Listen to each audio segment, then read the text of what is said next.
함께 봉독한 말씀 가지고 말씀 다스리기라는 제목으로 하나님의 은혜를 함께 나누겠습니다.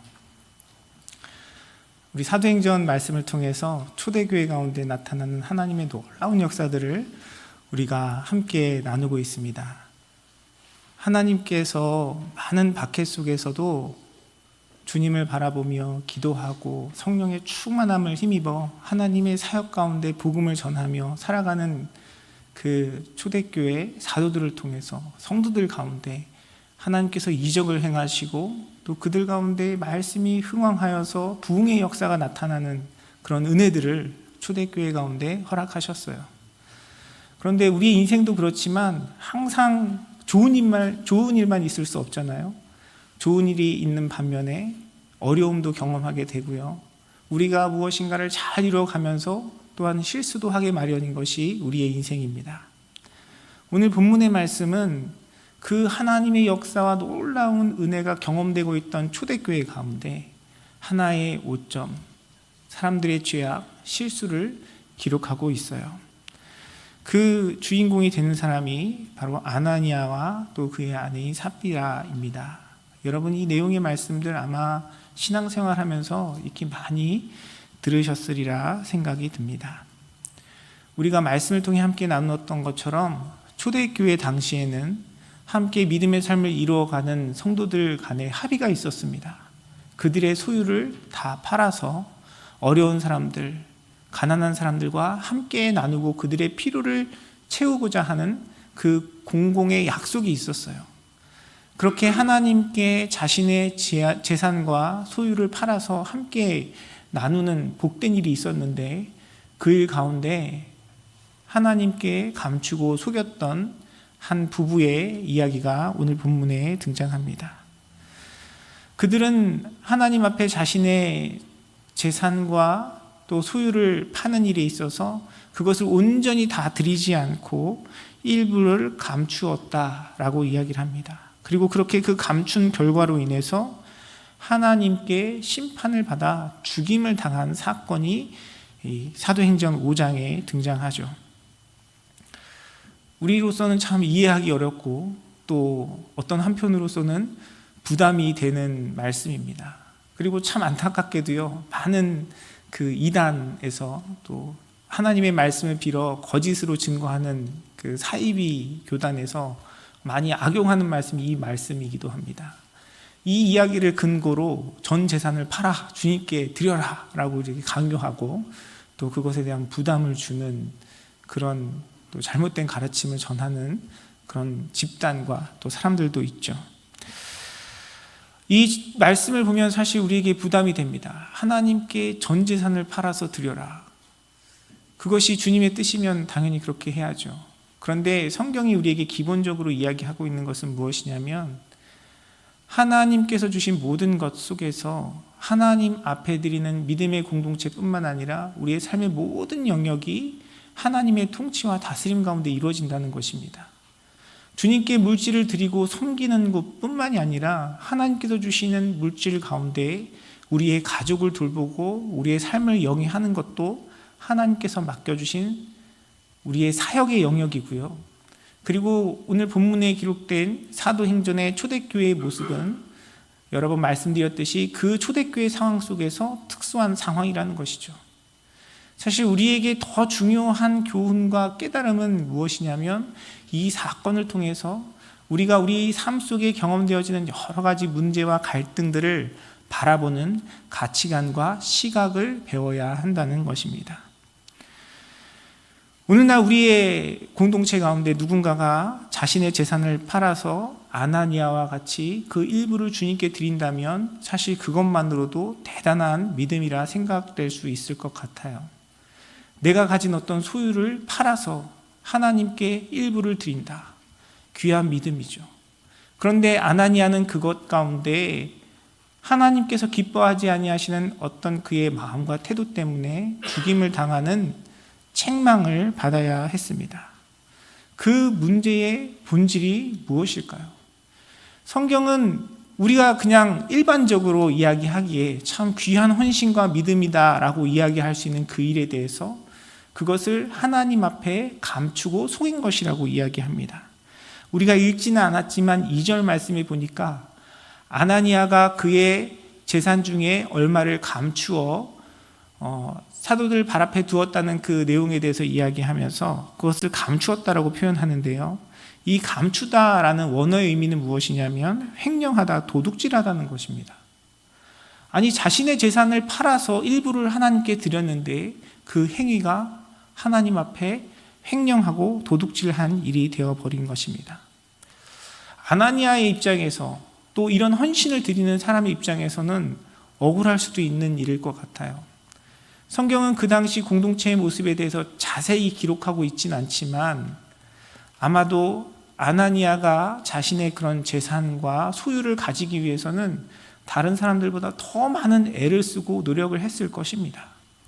그리고 그 초대교회 공동체 안에 가난하고 어려운 사람들 중에는 정말 열심히 인생을 살아감에도 어쩔 수 없는 상황과 환경 때문에 그 자리에 있는 사람도 있을 수 있었겠지만, 또 어떤 사람에게는 자신의 게으름과 나태함 때문에 그 가난 가운데 처한 사람들도 있지 않았을까 하는 생각이 들어요.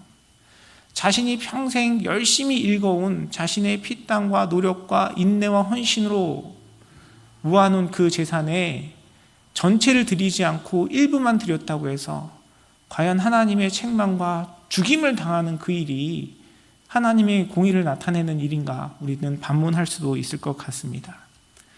그런데 사실 우리가 이 말씀을 통해서 깨달아야 하는 본질은요, 그 전체를 드렸냐 드리지 않았냐 감추었냐 하는 것이 아니라 그 일 이면에 있는 그 행동을 한 그 마음의 중심이 무엇이냐가 사실 우리에게 더 중요하다는 사실을 성경은 우리에게 가르쳐주고 있습니다. 아나니아가 전체를 드리지 않고 일부를 감춘 것에 대해서 특별히 베드로는 그 일이 왜 잘못되었는지, 하나님의 관점에서 무엇이 문제인지 하나하나 꼬집어서 이야기를 하고 있는 것을 우리가 본문을 통해 확인할 수 있어요. 베드로는 결론적으로 이 아나니아가 그 하나님께 전체를 드리지 않고 일부를 감춘 일에 대해서 그것이 그 사람의 행동 자체의 문제라기보다는 그 사람의 마음의 문제라는 것을 지적하고 있습니다. 본문 말씀 3절에 보니까 이렇게 이야기하죠. 어찌하여 사탄이 내 마음에 가득하여 하고 이야기를 하고 있습니다. 아나니아의 행동의 본질의 문제는 그의 마음의 문제라는 것을 이야기하고 있습니다. 겉으로 드러나는 어떤 상황과 문제, 그것이 우리의 마음과 우리의 눈에는 더 중요하게 받아들여지지만 사실 그것의 근본은 그 행위와 어떤 모습이 아니라 우리의 마음의 문제라는 사실인 것을 성경은 기록하고 있습니다. 사랑하는 성도 여러분, 하나님은 어떤 하나님이십니까? 하나님은 우리의 모든 생각과 마음을 헤아리시는 분이세요. 그리고 성경에서 이야기하고 있는 하나님의 의와 거룩함은 우리가 겉으로 드러나는 어떤 행동, 우리가 겉으로 드러나는 행위에 집중되어 있지 않고 우리의 중심에 대해서 끊임없이 이야기하고 말씀하고 계십니다. 물론 당연히 우리의 행동과 우리의 삶이 하나님 앞에 거룩하고 주님을 닮아가는 그 모습으로 드려져야 되겠죠. 그러나 그것보다 더 중요한 것은 그것을 우리가 어떤 마음으로 주님 앞에 드리느냐 하는 것이 하나님 앞에 더 중요한 문제라는 것입니다. 그래서 잠언 4장 23절은 이렇게 이야기합니다. 모든 지킬 만한 것 중에 더욱 내 마음을 지키라. 생명의 근원이 이에서 남이니라 라고 성경은 이야기하고 있어요. 사랑하는 성도 여러분, 저와 여러분의 마음이 우리의 예배를 통해서, 우리의 모든 삶을 통해서 하나님께서 허락하시는 생명을 누리는 은혜가 주님 앞에 경험되어지기를 주님의 이름으로 축원합니다. 그렇다면 오늘 본문 말씀을 통해서 하나님 앞에 우리의 마음을 주님께서 기뻐하시는 그런 모습과 태도로 드리기 위해 우리가 주의하고 어떻게 그러한 마음들을 다스려야 할지 함께 살펴보기를 원합니다. 먼저 우리의 마음을 다스림에 있어서 우리가 기억해야 할 것은 하나님 앞에 우리가 정직해야 한다라는 사실입니다. 오늘 본문 말씀에 보니까 아나니아의 그 행위에 대해서 하나님을 속이고 있다라고 베드로는 2번이나 지적하고 있어요. 3절 말씀에 보니까 뭐라고 이야기합니까? 내가 성령을 속이고 라고 이야기를 하고 있어요. 그리고 4절 말씀에도요, 아나니아가 한 그 행위에 대해서 사람에게 거짓말한 것이 아니요 하나님께로다 라고 베드로는 지적하고 있습니다. 우리가 우리의 마음을 하나님께 온전히 드리고 하나님께서 기뻐하시는 그런 삶을 살아가기 위해서 경계해야 할 것은 하나님께 정직해야 한다는 것입니다. 하나님을 속여서는 안 돼요. 왜냐하면 하나님은 우리의 마음을 보시고 우리의 중심을 보시는 하나님이시기 때문에 그렇습니다. 여러분 잘 아시는 것처럼 그래서 많은 사람들 앞에서 소리 높여 기도하는 바리새인들보다 하나님께서는 주님 앞에 감히 고개를 들지 못하고 겸손한 마음으로 간절히 구했던 세리의 기도를 주님께서는 들으셨던 거고요. 하나님 앞에 많은 금액을 드린 그런 바리새인들의 헌금보다 과부의 2렙돈을 주님께서는 귀하게 받아주신 것입니다. 사람들은 그런 중심이 무엇인지 마음이 무엇인지 보지 못해요. 사람들은 그냥 겉으로 드러나는 모습만 가지고 판단합니다. 때로는 우리 스스로도 거기에 속아서 하나님 앞에 드려지는 나의 마음과 중심이 무엇인가 돌아보기보다는 겉으로 드러나는 나의 모습, 그리고 그 드러나는 모습에 대해서 사람들의 인식과 판단이 어떠한지에 대해서 더 마음을 쓰고 신경을 쓸 때가 있어요. 사랑하는 성도 여러분, 주님 앞에 정직한 마음으로 하나님 앞에 우리의 시간을 드리고 마음을 드리고 예배를 드리고 하나님께서 허락하신 그 삶을 살아가시는 복된 자리에 서시는 사랑하는 성도님들의 삶이 되시기를 주님의 이름으로 축원합니다. 우리는 너무 완악해서요, 우리의 죄악된 육체는 너무나 간교해서 자꾸 우리 스스로를 속여요. 우리를 합리화합니다. 성경은 이 아나니아의 마음에 대해서 자세히 기록하고 있지는 않지만 아마도 제가 아나니아의 입장에서였어도 아마 여러 가지 많은 생각이 들었을 거예요. 하나님 앞에 자신의 재산을 팔아서 드리는 일, 그것만으로도 얼마나 귀합니까? 전부를 드리지 못했어도 일부를 드린 것, 그것도 사실 귀한 행위입니다. 아마도 아나니아가 드린 그 일부가 다른 어떤 사람들이 드린 전체를 드린 몇 사람의 몫을 합한 것보다 더 많은 금액일 수 있어요. 아마 그 상황 속에서 아나니아는 자기 스스로 자기 안에서 많은 생각을 하지 않았을까 하는 생각이 듭니다. 그래, 이 정도 드리면 됐지. 내가 일부를 덜 드려도 하나님께서 다른 사람들의 많은 드림보다, 다른 사람들이 전부를 드린 것보다 더 많이 드렸으니까 이 정도는 용납해 주시지 않을까? 아마 그렇게 생각하지 않았을까 하는 생각이 듭니다. 사실 그것이 우리의 죄악된 모습입니다. 우리는 자기 합리화를 하기 위해서 하나님 앞에 나의 모습을 돌아보기보다는 자꾸 다른 사람들과 비교하려고 해요. 그래서 하나님 앞에 주님께서 나를 향해 주시는 그 음성에 귀 기울이기보다는 다른 사람들의 연약함, 다른 사람들의 부족함을 바라보고 그것에 대해 판단하며 그래, 그 사람보다 그래도 저 모습보다는 내가 나아 라고 우리 스스로 합리화하며 죄악 가운데 설 때가 많이 있습니다. 그러나 사랑하는 성도 여러분, 우리의 예배, 하나님께 드리는 우리의 삶, 주님과 동행하는 우리의 삶은 근본적으로 다른 사람과 비교하고 경쟁하는 삶이 아니고요, 하나님 앞에 우리의 모든 것을 헤아리시고 감찰하시는 주님 앞에 하나님과의 관계 속에서 정직한 모습으로 주님 앞에 살아내야 하는 그런 삶의 모습인 것입니다. 그래서 다른 사람들이 아무도 기도하지 않아도 사무엘은 하나님께 고백했어요. 내가 기도하는 죄를 주님께 쉬지 않겠노라고 주님 앞에 고백하는 삶을 살았습니다. 저 사람이 기도하든 안 하든, 다른 사람들이 열심히 기도하든 안 하든 나에게 그것은 중요한 게 아니에요. 왜냐하면 기도하는 것이 하나님과의 나와의 관계 속에서 나를 향한 주님의 부르심이기 때문에 그렇습니다. 우리의 예배도 마찬가지고요, 기도도 마찬가지고, 교회를 섬기는 일도 마찬가지고, 누군가를 향한 사랑과 헌신도 마찬가지예요. 우리가 그것을 누구에게 드리는 것입니까? 우리의 대상은 무엇입니까? 우리가 그 일을 섬기고 사랑으로 해야 할 이유는 무엇입니까? 다른 그 누군가가 아니라 바로 나를 위해 십자가 지시고 부활하신 하나님의 그 놀라운 사랑, 십자가 피 흘림으로 부활의 생명으로 나에게 새 생명을 주신 예수 그리스도가 우리의 모든 예배와 섬김과 사랑과 헌신의 이유가 되시는 것입니다. 사랑하는 성도 여러분, 그 주님 앞에 정직한 마음으로 우리 자신을 돌아보고 하나님께 속이지 아니하고 주님께 거짓말하지 아니하며 정직한 모습으로 주님 앞에 서시는 사랑하는 성도님들의 삶이 되시기를 주님의 이름으로 축원합니다. 우리가 그런 마음으로 주님 앞에 살아갈 때 이 아나니아와 삽비라처럼 주님께 책망받는 그 자리로부터 피할 수 있는 것입니다.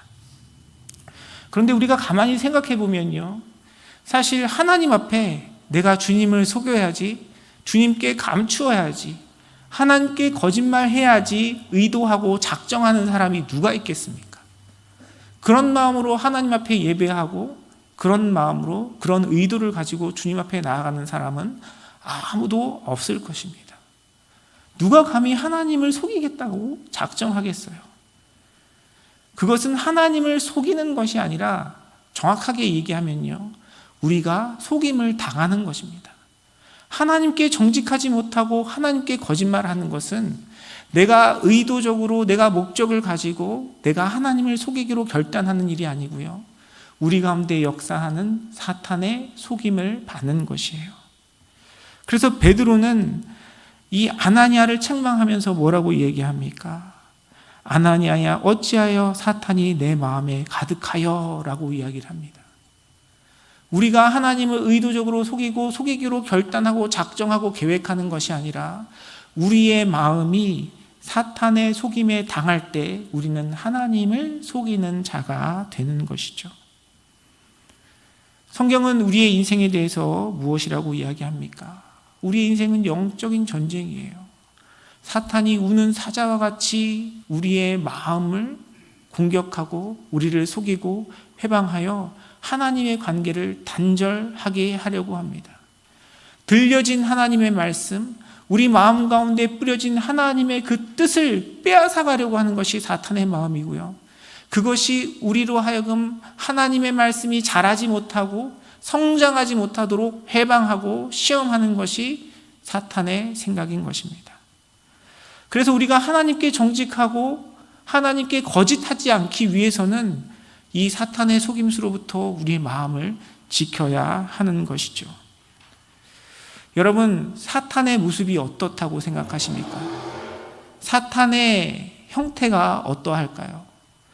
우리는 이제 문화적으로 어떤 영화나 미디어를 통해서 사탄이나 영적인 그런 세계에 대한 이야기들을 들으면 뭔가 소스라치게 놀라고 거부감이 들고 불쾌하고 공포스러운 그런 장면들을 많이 떠올립니다.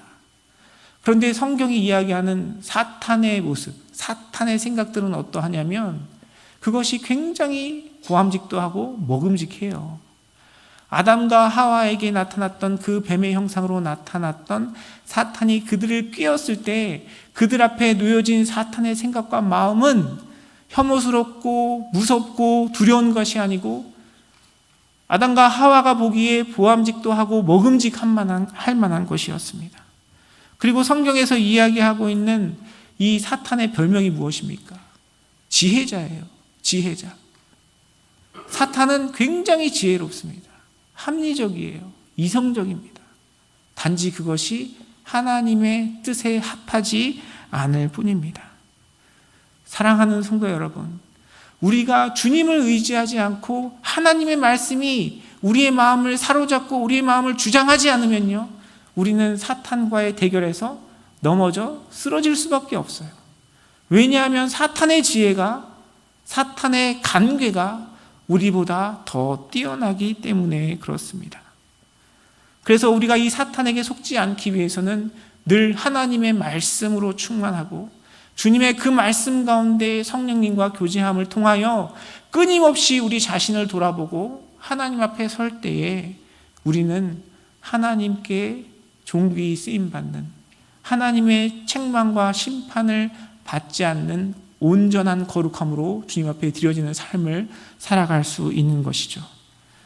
사랑하는 성도 여러분, 저와 여러분의 삶 속에 이러한 은혜가 있기를 주님의 이름으로 축원합니다.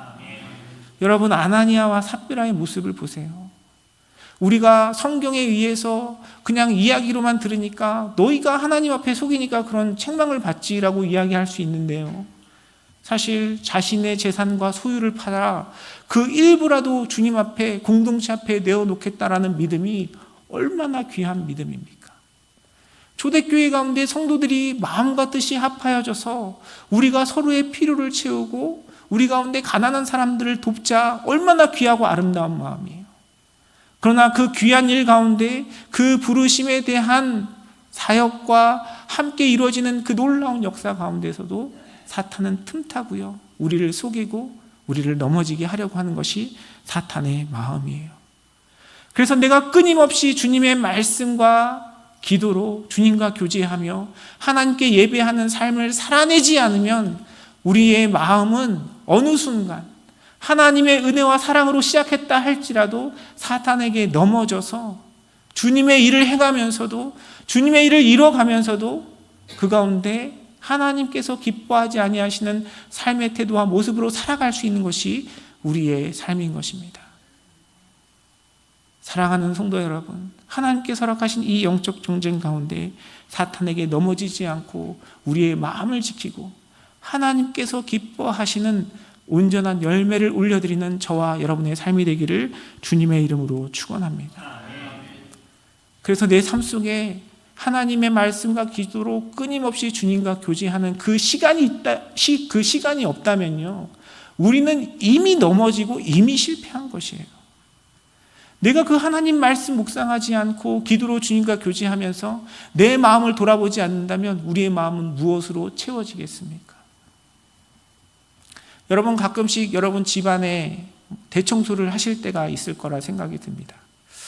저도 이제 가끔씩 큰 맘 먹고 제 책상 정리 한번 할 때가 있는데요, 항상 제 컴퓨터 앞에 모니터 뒤에 보면 평상시에는 신경을 쓰지 않아요. 제가 별로 그런 주변에 있는 것들 세심하게 보는 사람이 아니어서 평상시에는 거기에 뭐가 있는지, 거기가 어떤 모습인지 전혀 신경을 안 씁니다.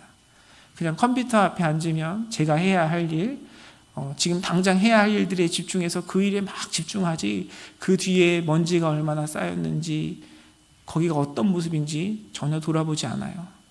그런데 가끔 한 번씩 정리를 하다 보면 깜짝 놀랍니다. 여러분도 경험하셨을 거예요. 우리 집에 이렇게 먼지가 많았나? 내 방에 이렇게 먼지가 많이 쌓이나? 여러분, 먼지가 막 눈에 보이게 떠돌아다니지 않잖아요.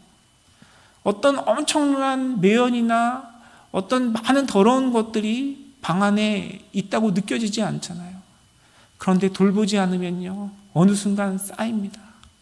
내가 그것을 치우지 않고 정리하지 않으면 어느 순간 내가 있는 공간을 오염시켜요. 사탄의 생각과 마음도 마찬가지입니다. 하나님의 말씀으로, 기도로 끊임없이 내 마음을 돌아보지 않으면 처음에 은혜로 시작했다가 하나님 주신 감격으로 시작했다가 주님의 몸된 공동체를 위해서 드리고 나누기로 작정했다가 그 일이 어느 순간 사탄의 도구로 변질되어지고 그것이 하나님께 오히려 책망받는 일이 될 수 있다는 것을 말씀은 우리에게 이야기하고 있어요. 사랑하는 성도 여러분, 여러분의 매일의 삶의 순간순간 그 시간이 주님을 만나고 여러분의 마음과 여러분의 심령 가운데 하나님의 뜻이 아닌 사탄의 마음과 생각으로 여러분을 속이려고 하는 그 악한 세력의 관계로부터 여러분 마음을 돌아보고 그들에게 속지 아니하고 하나님의 말씀으로 여러분을 지키시며 주님 앞에 온전한 섬김과 사랑을 올려드리는 복된 자리에 서시는 사랑하는 성도님들의 삶이 되시기를 주님의 이름으로 축원합니다. 이 일은요, 우리의 힘과 능력으로 이뤄갈 수 없어요. 하지만 성경은 무엇이라고 이야기합니까? 하나님께서는 우리의 마음을 지키는 것을 우리의 힘과 능력으로 할 수 없지만 이 일을 우리에게 맡겨주셨다는 것을 성경은 이야기합니다.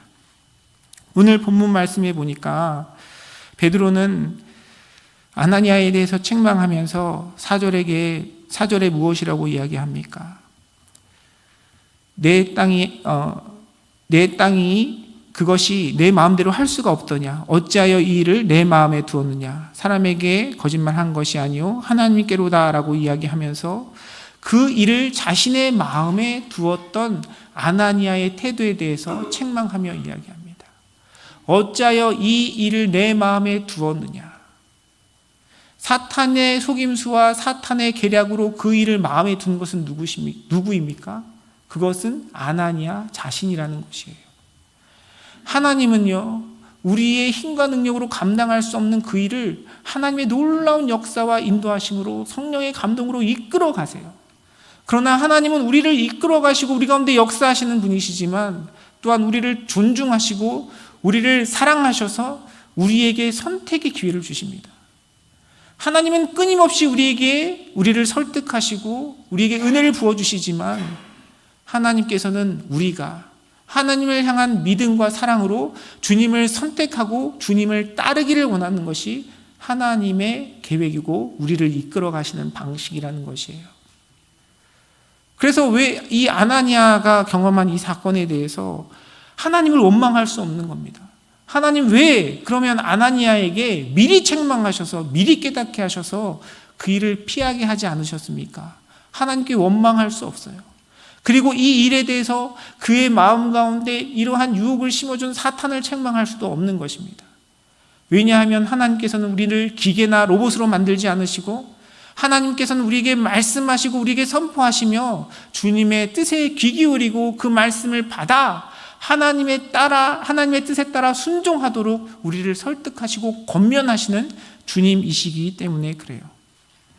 우리가 하나님의 뜻에 따라 무엇인가를 이루고 나서 이것을 내가 했고 나의 노력이고 나의 결단이라고 주장할 수 없습니다.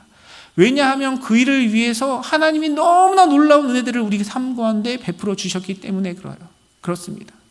그러나 결정적으로 그 일 가운데 주님을 따르기로 결단하고 주님을 신뢰하기로 주님 앞에 믿음을 드리는 것은 우리에게 맡겨주신 우리의 의지와 선택에 달려있는 것이에요.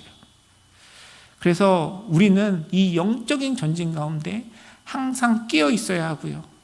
하나님의 말씀 앞에 겸손함으로 끊임없이 우리 자신을 내어드리고 하나님을 의지하며 사탄이 우리 마음 가운데 주는 생각과 마음으로부터 우리의 마음을 깨끗이 하여 주님의 말씀으로 채워야 하는 것입니다.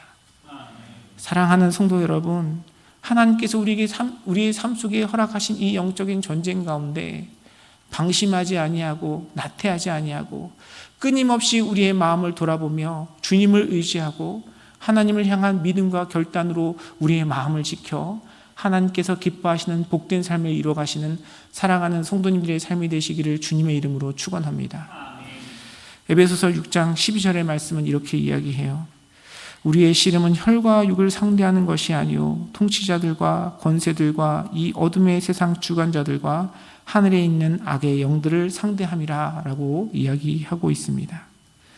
이런 영적인 전쟁은 내 전 재산을 팔아 주님께 드리는 그 엄청난 대단한 일을 이룰 때만 우리 가운데 이루어지는 일이 아니에요.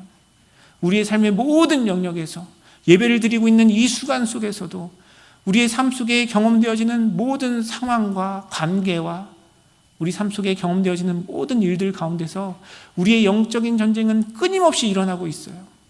내가 지금 이런 결단을 하고 이런 선택을 하고 이런 관계 속에서 이런 마음과 태도를 가지는 것이 진정 하나님의 뜻인지 나를 향한 주님의 마음인지 아니면 사탄이 내 마음속에 넣어주는 사탄의 생각인지 우리는 끊임없이 하나님의 말씀 앞에서 우리 자신을 돌아보고 하나님의 뜻에 순종하며 살아가기라고 결단하고 주님의 말씀 앞에 내 생각과 마음들을 부정하며 주님 앞에 우리의 정직함으로 나아가는 그 삶을 이루어갈 때 하나님 베푸시는 놀라운 축복과 은혜를 경험할 수 있는 것입니다.